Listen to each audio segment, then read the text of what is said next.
Welcome to the Books, Beards, Booze podcast, where we talk books, drink booze, and have beards. All right. Well, I'm Bob of TalesbyBob. And I'm Derek of the Six Dutchies. Oh, nice. So, diving right in, got a lot to talk about this week. Excited about that. As for what I'm drinking, I fucked up and left my bottle of Clyde Mays Alabama-style whiskey in Derek's fridge, or in his freezer. So I am sipping on that. Because reasons. Although, in my defense, that should have become mine. It should have. But, I'm a good person. Yeah. So I didn't. As for what I'm drinking, we're going to jump right into the news because I decided to just buy a bottle of the thing that I did my news on. Oh, nice. Okay. And my news is Tuesday? Yeah. I think it was. In Iowa, the Templeton Rye Distillery opened. Okay. Which, in Templeton, Iowa, uh-huh. which is, from what I understand, where this originally came from, but they did not have the actual distillery in there. They distilled it in Indiana and then brought it back for bottling to here for some reason, for whatever reason. And they opened their $30 million distillery. Nice. So I thought I would buy and try some Templeton Rye. Cool. Yeah. All right. Well, while you are opening that, because from what I understand about rye, it will be nice and peppery and spicy. Yeah, so, I'm not super huge on rye. Neither am I. However, I do like Rittenhouse, which is a Heaven Hill Distillery brand. Nudge, nudge, wink, wink. But it's good, and they carry it at Crew, which is a local favorite. So diving right in on the news with my beard news, two tiny things. One, Paul George of the OKC Thunder shaved his beard. So if you're a betting person, bet on them to lose a lot more games this year than they lost last year. Yeah, I didn't think, because he's going to be half the man without the beard. The other little bit of news. It's funny that should be your beard news. You know what? Let me interject with my second beard news. Okay. Or with my piece of beard news. Yeah. I've already mentioned it. I don't have a ton of news this week. It just wasn't really hitting me that well. Didn't think it was that interesting. But my beard news. That was a hard week for news. Since you were talking about Paul George shaving his beard and becoming less of a man. Have you seen? I have not seen pictures. I'll be real talk for a second. Mm-hmm. He kind of looks like Usher with a really nice mustache. And if you ever have the chance to look more like Usher, I feel like you kind of have to take it. Kind of take it? Yeah. Because Lord knows he doesn't slay enough. Oh, right, yeah. Anyways, so my beard news was I unfortunately came across some anti-beard propaganda. Found an article entitled, "Is Your Beard Making You Sick?" I saw that. Yeah, I saw that article. Yeah, I thought about doing it. But this heresy of an article. How dare they? Talking about bugs and things like that. Right, so that's the thing that killed me. Basically, a guy got Lyme disease because he had a tick in his beard. And we're blaming it on the beard? And we're blaming it on the beard. But it's like, I don't know, dude. How about you just keep your beard neat enough that you don't have ticks growing? I mean, like, I get it. Sure, you can't see it. I get it. Right, yeah. But, I don't know, man. That was a bit sketchy. And then they started talking about other, how you'll find particles of this, that, and the other in your beard. They were saying, there's, fecal matter in beards. It's on your toothbrush. Yeah, it's on your toothbrush. Everywhere. I saw that episode of Mythbusters. Yeah, it's this is ridiculous. But my point is, how dare they bring that up? Because let's be realistic, Bob. It's propaganda from Big Razor. That's exactly what it is. And this is nonsense. Have we found the show's rival? Is Big Razor the Big show's Razor's rival? the show's rival. Oh, man. This is unacceptable. I did that bit of news about Gillette. Mm-hmm. And then they come out with this nonsense. Yeah. The week after we report that. Oh, I see. God. Big Razor. I see you, Big Razor. Okay. All right. All right, see, Gillette. This is nonsense. Watch yourself. They completely ignored this fact. And this is 100% factual, by the way. Everyone knows we operate only on facts. When you grow a beard, you don't get sick. That's ridiculous. No. You know why? Because your white blood cells get beards. Yeah. And then they just deflect it. Slap down everything. Yeah. It's pure propaganda, and what I just said was 100% scientific. Yeah. So Okay. Listen to me. Don't listen to those. Yeah. Well, scientists? Come on. Who's a scientist? Dude, really? seriously? And those people, they were from the UK. Let's be real. Yeah. I mean, they ain't about no America. They don't know nothing about nothing. My other little bit of tiny do you want bit to try of... this? Yes, I do. I'll go get you a shot. Oh, cool. Thanks. My other little bit of beard news, I already told Derek this. A man in, I think it was Miami, donned a fake beard and a fishing hat to rob a bank. And I don't appreciate that. I think that's more anti-beard propaganda. That's more... They're trying to make bearded people look bad. Big razor. They even paid Paul George to shave his beard. Do you see this? This is not... Big razor. Oh, my God. You know why this is happening? It's because they banned Alex Jones. Because he can't talk about it now. Anyways. Oh, God. Yes. Oh, my God. Okay. It's all coming together, Bob. Yeah. So, wow. It's like, what? I guess, would this be like Q-tipping on? I don't know. Gillette Gate? I don't fucking know. All right. So, I'm going to now try the, is it Templeton? Yeah. Right? Okay. We have a shot of it. Oh, that's pretty good. I don't like the finish. Yeah. I don't like the finish, and that's kind of typically my problem with ryes. Like, I've noticed that the few ryes that I've had. Yeah, I'm not big on the finish. So on my booze news, I'm gonna follow up. We talked in season 1 about the Bartine 1792 warehouse collapsed. Half of the, it's called a rick house, is the technical term. Half of the rick house collapsed with 9,000 barrels of whiskey in it, and then a week later, the other half of the warehouse collapsed. So I kind of like this.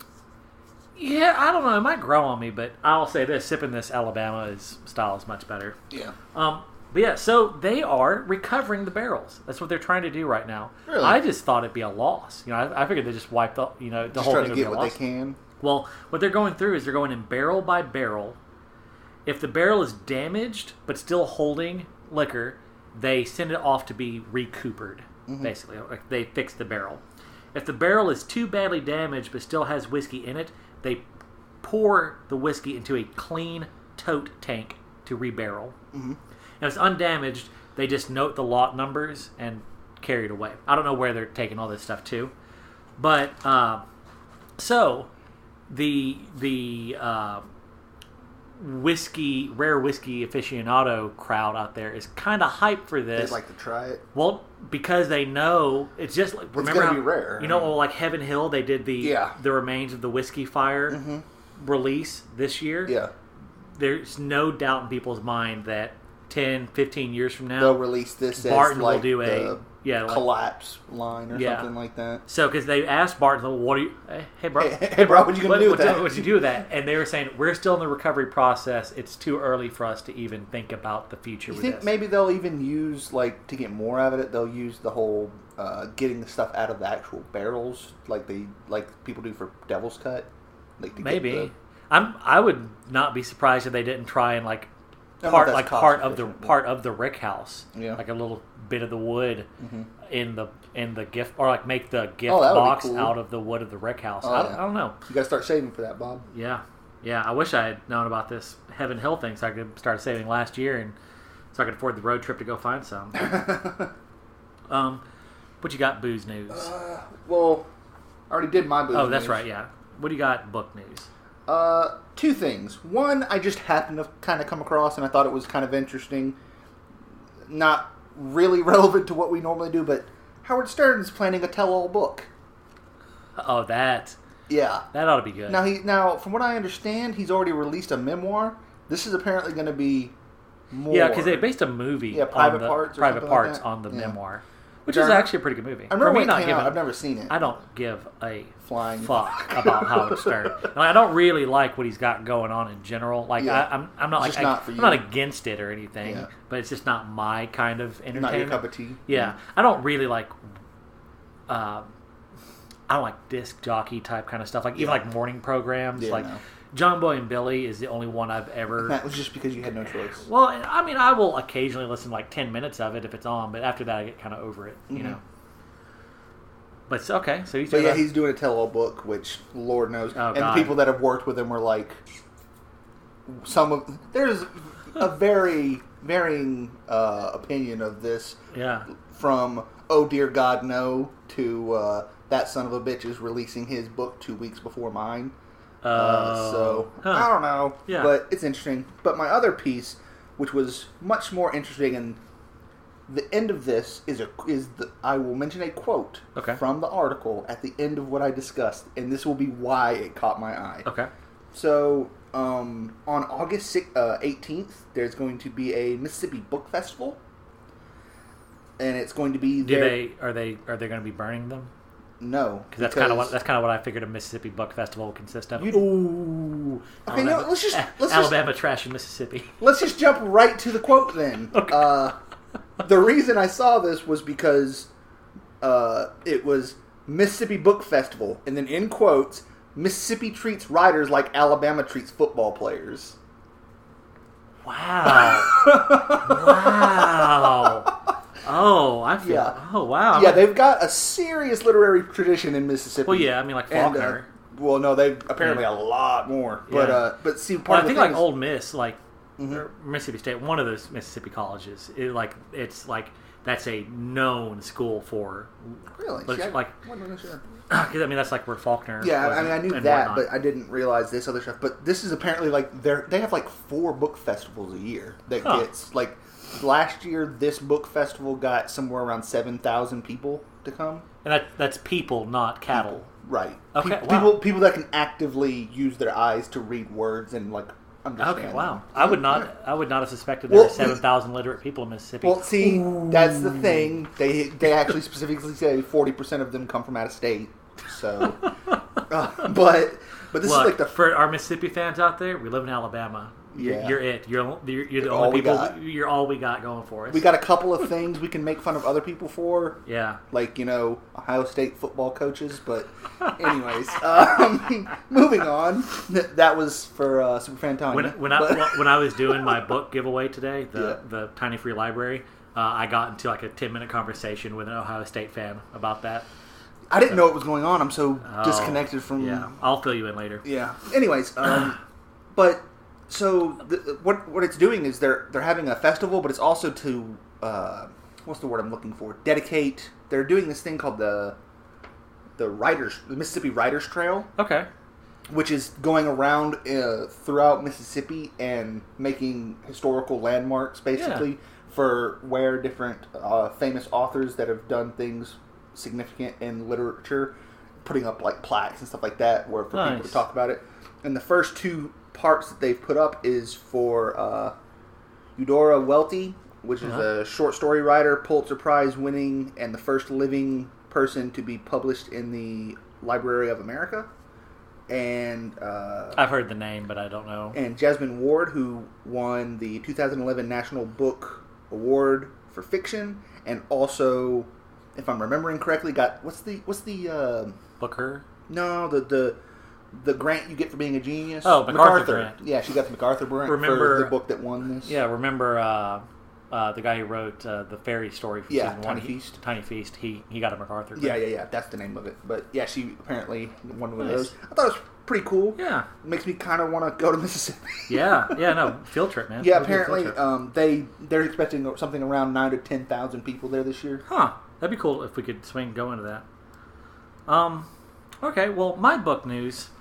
So this one, it's a little controversial. It's in my take on it, I think. All right, so a website called Ocean PDF got taken down. I had not heard of this. It getting deleted is what got it on my radar. But what it was a website where these 4 guys, you could email them and say like, "Hey, bro, I want to read this book," and they would track down a PDF of it and host it. And people would come there and pirate them. I mean, let's be frank. It was a pirate website.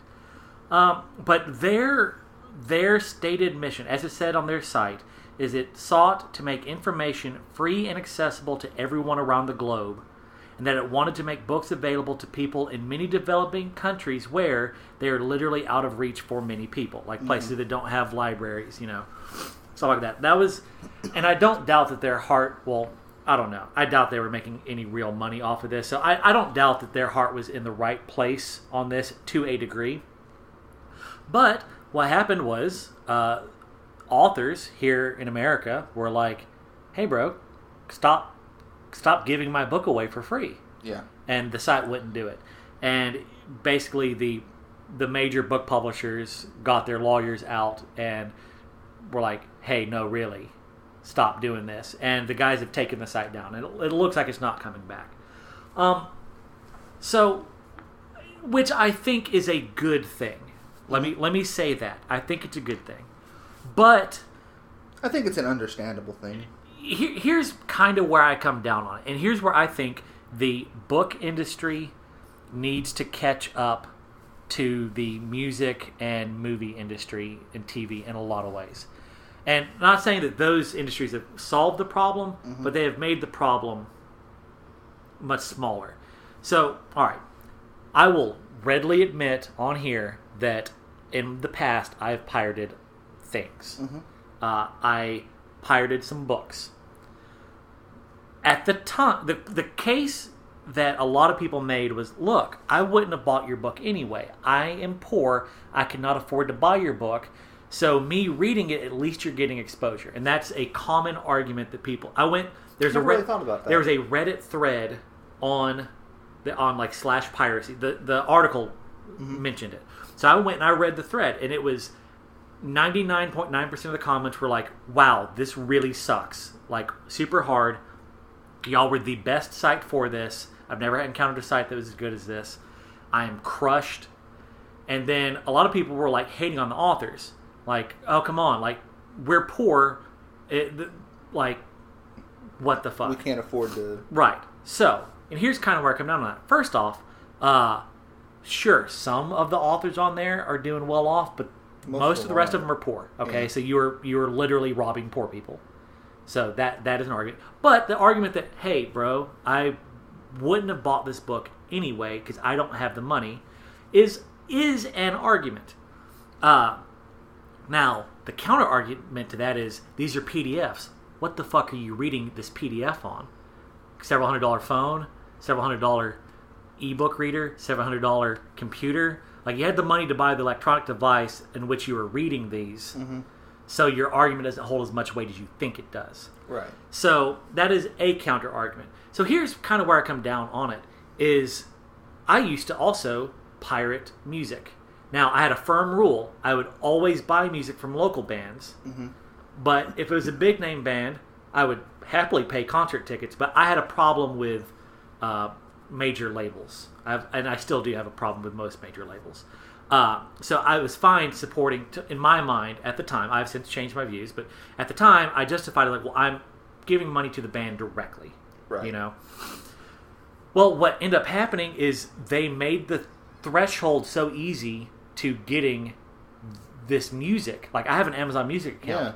Yeah. I don't need, there's no possible reason why I would need to pirate anything. The most obscure shit is on there. The only band I've ever searched for that I didn't find was brand ambassador Ryan told me about a guy he met in New Zealand at a food cart that has a band, and I looked to see if his band was on there, and that's the only band I've ever not found. Okay, like, that's it.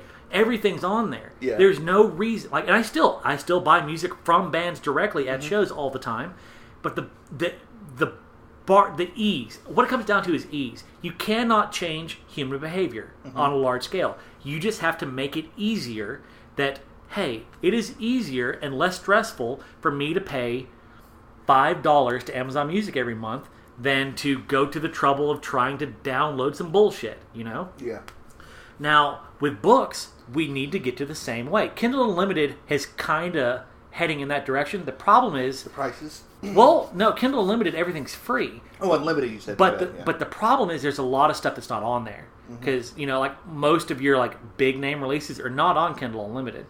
But there needs to be, if there was a subscription-based service like that, and I think what needs to happen is the big Audible. the big five music or big five publishing houses need to come up with a platform that is like Pandora, is like Spotify, is like Amazon Music, but for books, to where it's you pay $10 a month and you read what you read, you know, and then at that point the the people who are going to pirate it are just going to pirate it, and you were never going to get their money anyway. But I have no doubt that a lot of people that are on this site, if there was a way for them to pay $10 and get access to all these books, $10, anyone who's got an e-reader can afford $10 a month if they're that serious about it, Yeah.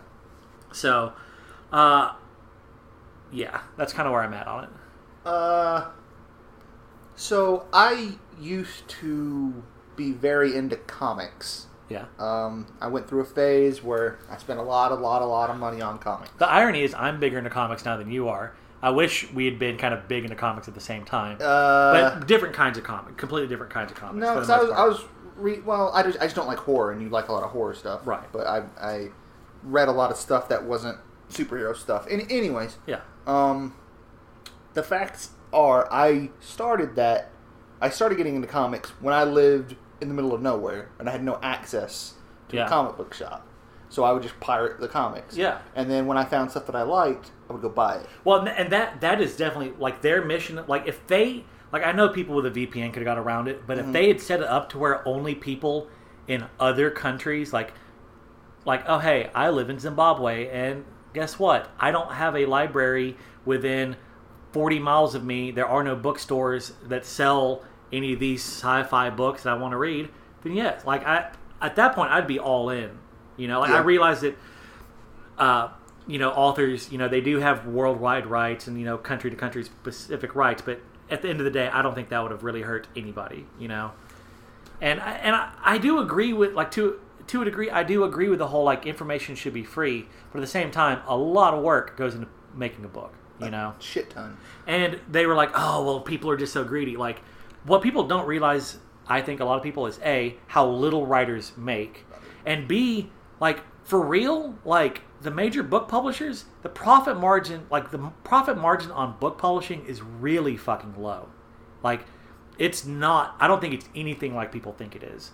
So, I'm much more sympathetic to it as an industry than a lot, because I think profit margin on it are typically 2%. I was at a panel at DragonCon last year. Recently I was doing research on some other, I can't remember what the actual industry was, but they only got about 2% profit too. But they were like, yeah, that's not that. I mean, it's not great, but it is what it is. Anyways, but my whole thing is, I used to use that to find, because, like, even if I find something that I like, there's no way in hell I'm gonna want to read it on my computer or e-reader all the time. Yeah, like, I want to own it. Right. So, that to me, that's another thing. Like, where I got most of my books traditionally has been Goodwill. Yeah. And author ain't getting shit from that. Yeah. I'm buying used books now. God, Bob, you're so just you're starving your favorite authors. But now Kindle has made it so easy for me to get any book that I want. Or even if I can't get the specific book that I want for the price that I want, there are so many other great books out there. Just wait. Like, I have a ton of books just sitting there waiting on me to do. Just like, because I found, it was $2, so I bought it. Yeah. But yeah, I don't know. I've always been of the idea, like, I'm not hugely against pirating, because I know what my pirating habits were in the past, and yes, I'll pirate things until I have the ability to not pirate them. Yeah. Then I would much rather just pay for it, so I don't have to go looking for it. I don't have to do anything else. Here's a weird analogy. Heroin usage. Before, like, drug use was heavily criminalized, what they found is people who used heroin outgrew it. Yeah. Because, spoiler, you arrest people for a thing, their life quickly turns into shit, which adds to their stress level, so they keep using the thing that they're using to remove the stress. But before that, people typically outgrew heroin use. I think now what I'm seeing in my life is people outgrow piracy. Like, you pirate when you're young and can't afford it, but as you get more established, it's like, no, you love these things, you want to support them. Yeah, that's what I do. I mean, that's why today I have 6 different streaming services Yeah. that I pay for. Yeah. It's like, dude, Well, I'm it's like not, me, I'm like, not pirating I don't- anything, I don't- dude. Get out of my way. I don't have any streaming services, but I don't watch fucking TV. Yeah, I get super frustrated when it's like, oh, I would just want to, just let me watch this thing. How does none of the things that I have this thing? Just get out of my way. Go to YouTube and buy it for $5. I don't care. Just get, take my money. I think the publishing industry just needs to catch up to everyone else, and I think that'll solve a lot of problems. It's that they'll have to figure out how to, because I know a lot of the Pandora stuff is that they still have advertising and stuff like that for free accounts, and I don't know how you do advertising like that for a book. I mean, you could build it into like the same as a magazine. I mean, you flip a page. I mean, if you could get a book that you really wanted to read, what doesn't really take you to just tap twice to tap through the ad? I just buy it. Yeah. Well, no, I mean, yeah, but like it's one of those things. Like if a book I really wanted, like Tigana, that cost me, I really, really wanted to read it, and it cost me like $11. Mm-hmm. If I could have got it for $5, where like every 30 pages I just have to tap an extra page to skip through an ad, I'd have done it in a heartbeat. But that's different strokes for different folks. So are we good on news here? All right, cool. Let's cue that harmonica.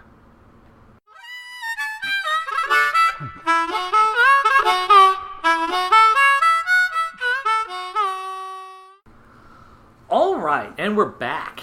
Yeah. So we got a book battle for you this week. This one was a ton of doozy. fun. Yeah. And I'm disappointed that I did not have more time than a day to think about it. I feel like we could have. We can maybe revisit it in the the future. Yeah, we'll revisit it. Yeah. But the question was, think of the 4 iconic D&D class, like your iconic D&D party composition. You've got your fighter, you've got your thief, you've got your wizard, you've got your cleric. All right? And a lot of times, you got that 5th guy who shows up for D&D, you have a wild card. Maybe it's a bard, maybe it's a druid, some sort of wild card class. Wild card.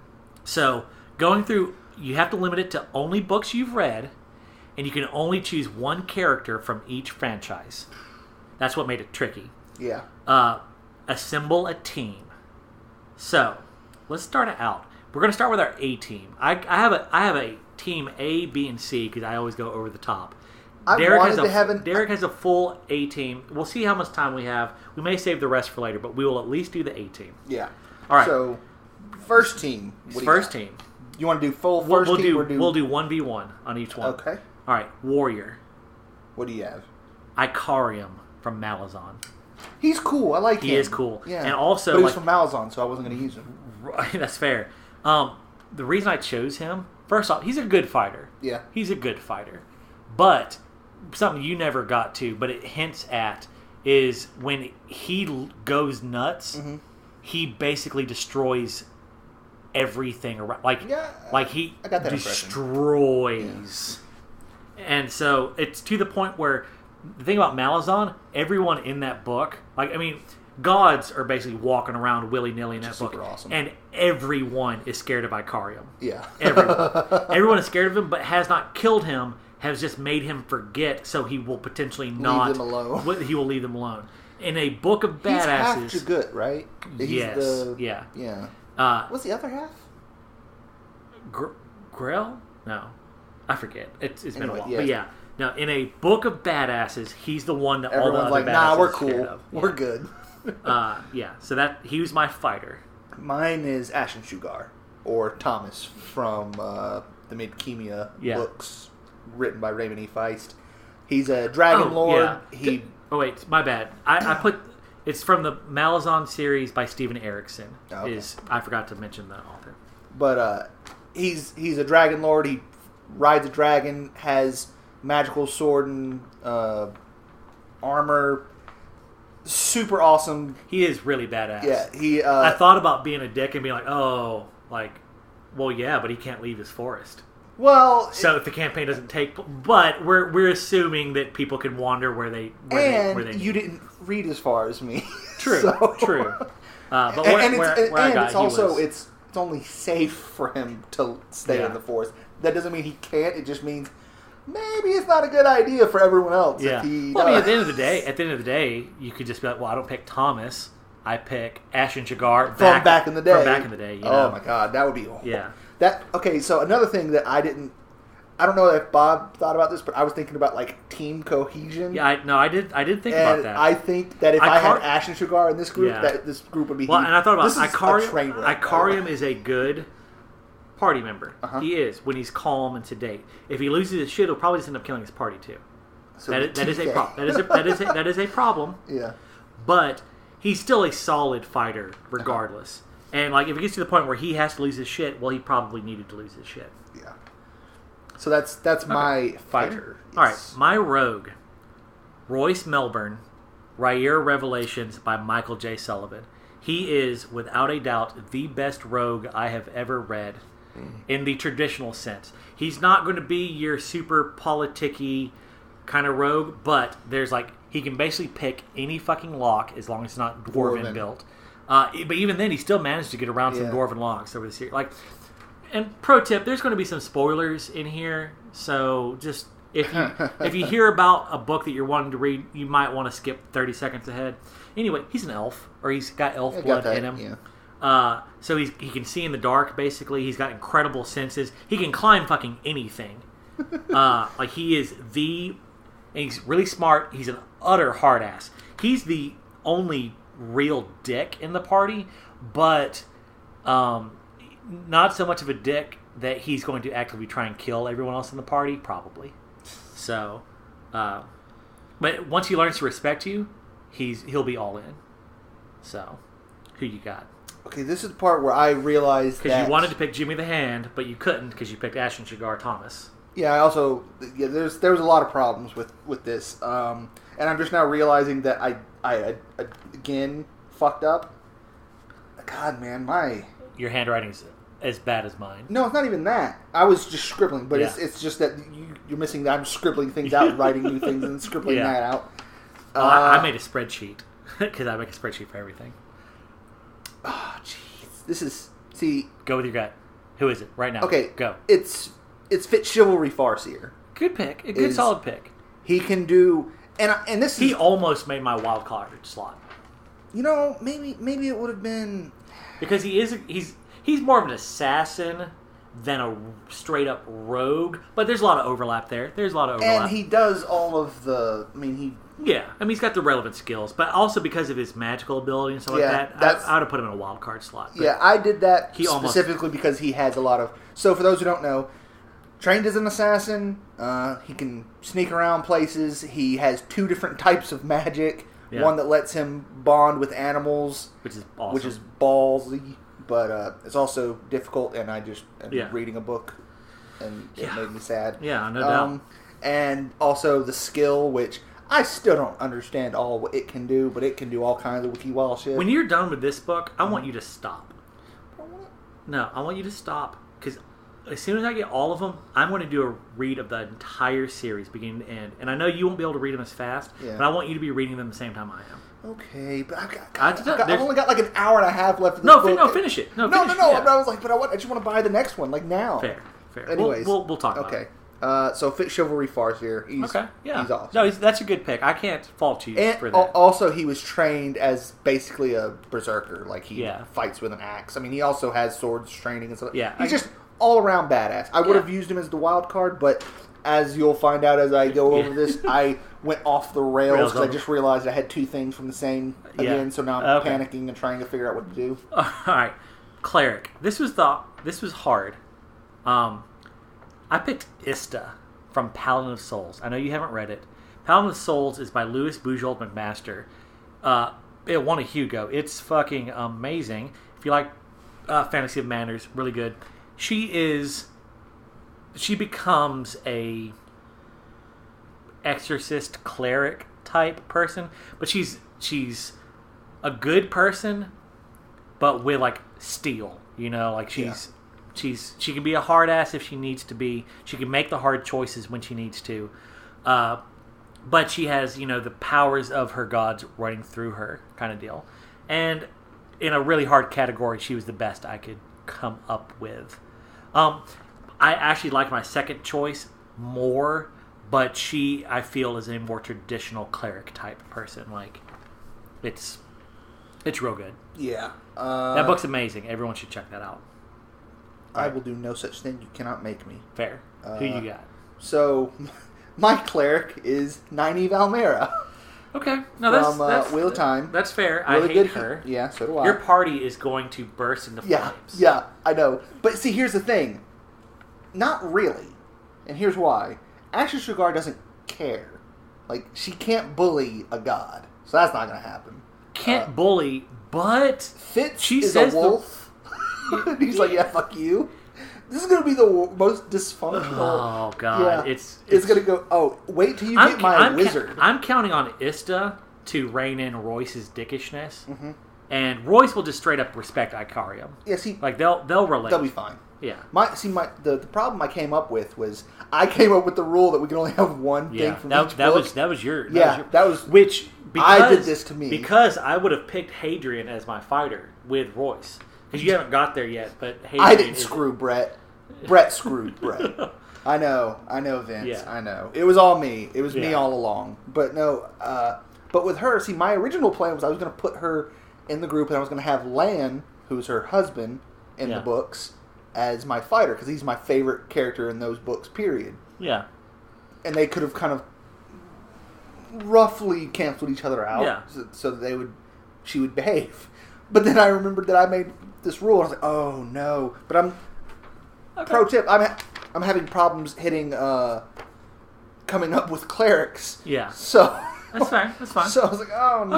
Okay. Yeah, no. But that's the one I went with. Yeah. Wizard. All right. I had to go Black Company on this one. Did you go silent? No, Silent, Goblin, One Eye, they're not powerful enough. Why didn't... They are great. I do love them all. They're my favorite. Like they're my favorite wizards, probably of all time. I went Shapeshifter. All right. No, I didn't say that. No, I said Soul Catcher. Right, you said Soul Catcher. All right. I was thinking of Shapeshifter, but I didn't... All right. There's a lot of decision-making that went into this, if you've read The Black Company. I didn't go Lady. She's too aloof for good party composition. Can't go Dominator. Most of the fuck that. Most of the 10 you're taking are too big of dicks. The same thing for the Council of 18. Raven. Raven's not really he's got some cantrips, but he's not really a wizard. Soul or Shapeshifter is a 10 who were taken, but he's less of a dick than most of them. Mm-hmm. He pretty freely will work among other taken. He's cool to the company. He's got his own things going on, but as they go. For a 10 who's taken, he's one of the cooler ones. He's one of the more laid back. Also, he's a shapeshifter, and the most incredible shapeshifter I've seen in anything ever. Like, it's amazing. So he's a super badass, and he's a master shapeshifter, and less of a dick. He had to be my go-to. Which prevented me from taking Raven anywhere. Yeah. Which I kind of wanted, but that was that. So, my wizard... Because you couldn't choose Pug. Because I couldn't choose Pug, which was the biggest problem. Pug or Ashen Cigar. And I love Ashen Cigar, but then I started thinking about, but then I compared every wizard to Pug, and I'm like, well, that's not fair. I don't like any of the others. Wizardry is hard to compare setting to setting. That's really hard. But Pug's Pug. Yeah. So instead of going for pure power, I went for character that I like, and is powerful, but also I would pay good money to read the conversations between this person and Nynaeve. Who you got? Elodin. Okay. Yeah, I'm all in. I'm like, yes, I want to read that. Okay. just to see the shit he pulls with that woman. Because he's obnoxious as everything. I'm with it. Oh. The Black Company is by Glenn Cook. Oh, and Elodin is... a character from Patrick Rothfuss's Kingkiller Chronicles. I don't know, man. She just ruins everything. She does, but she's a real good healer. And I didn't want to. And we had this discussion. That's fair. There's a male healer from that series, but I don't remember his name, and he's not as main of a character. And so let's do wild card. Who you got? So this was here's where I screwed up. You'll love my wild card. Here's where I screwed up. Okay. Because who did you originally have? The Fool. Oh yeah, you can't. And I can't because I forgot because I originally had taken Fitz out of my group. For a different composition. Well, you should have just picked Royce anyway. No. And then you could have the Fool. Then I couldn't pick It was a mess. It was a mess. So my new, in my heart of heart, it's fucking the Fool because he's the best. I love him. But since I couldn't do that, it's Vin from Mistborn. Yeah, because she does a little of everything. What was the leader of the team? He almost got a rogue pick. Why am I blanking on his name? Yeah. Anyway, my wildcard pick. You'll love this. Kvothe. That's what I had originally. Yeah. But then he's very versatile. He can fill a lot of roles. So that's my pick. So I had a lot of problems. There was because I put Ash and Shigar back in, and I couldn't use Pug. Then I was like, okay, well then who do I use? Elodin. And I was like, well that means I can't use Kvothe now, so I got to take Kvothe out. Then who do I have to put in instead of Kvothe? Because I moved him to my rogue. Right. I was like, well I got to put Chivalry in. They're like, well no, I can't have the Fool. Yeah. It was all right. So here's what we're gonna do. We're gonna stop the podcast here, because we've gone through our first team. Derek doesn't have full second or third teams. I have mostly full second and third teams. We're gonna stop here. And we're going to record a little bit of bonus podcast where we keep the conversation going. But, if this hasn't interested you, then just skip What are you doing with your life? Yeah, but if this does interest you, there's more conversation going on in a bonus podcast. Until then, if you choose to listen to that or not, next week we'll be doing our short read Tall Glass. I forget the name of the story. It's been highly controversial so far. I've had a lot of really good conversations about it. I'm really looking forward to it. But next week is a short read, Tall Glass. You can find the link to the short story. It's a New Zealand award-winning short story. It's on the blog, TalesbyBob.wordpress.com. Please hit us up. Kelsier, that's his name, yeah. You can email us at bookspiritsbooze@gmail.com. You can message anything Tales by Bob, and the message will get to me. Let us know how we're doing, what you want to hear, what you don't want to hear. And as always, I challenge you to go forth and grow a great beard.